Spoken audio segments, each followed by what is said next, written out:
boxing tip for you guys.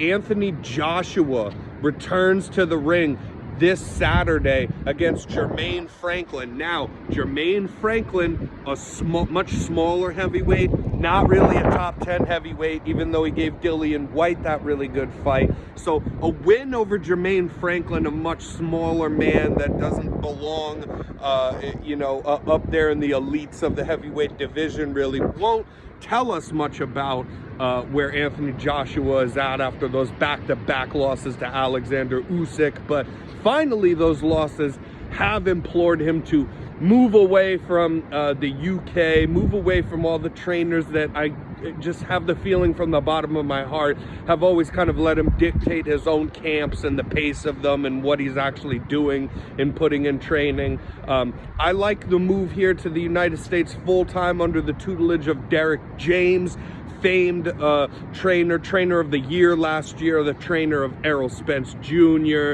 the trainer of Jermell Charlo, Frank the Ghost Martin.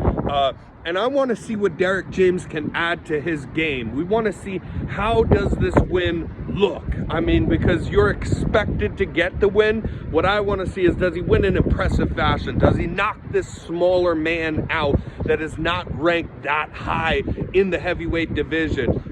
Do we see some good counter punching?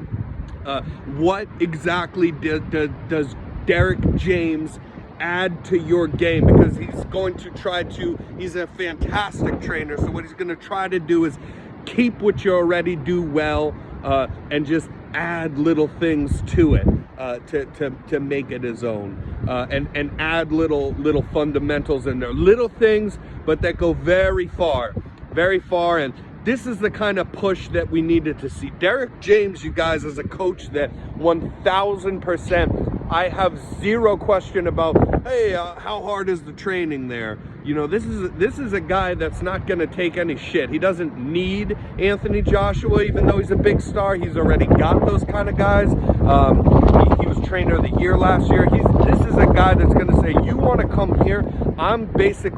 We're presenting this as like, I'm doing you the favor. You're not doing me any favors. If you come here to my gym, you're going to listen to what I have to tell you. You're going to do all the drills that I tell you to do. So I'm excited to see how this version of Anthony Joshua looks. Can we see him get in there with Deontay Wilder, you guys? This fight has been on the table for a long time.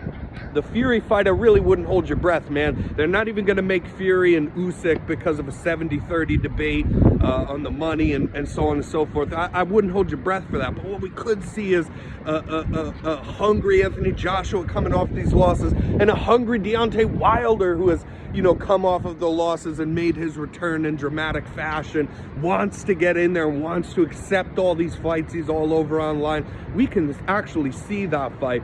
And what a great fight that is for a guy in Joshua who even with a little bit of lacking of certain boxing fundamentals is still a much more well-rounded fighter than Deontay Wilder is. But Wilder carrying that bomb of a right hand, that straight right hand just sent from the heavens.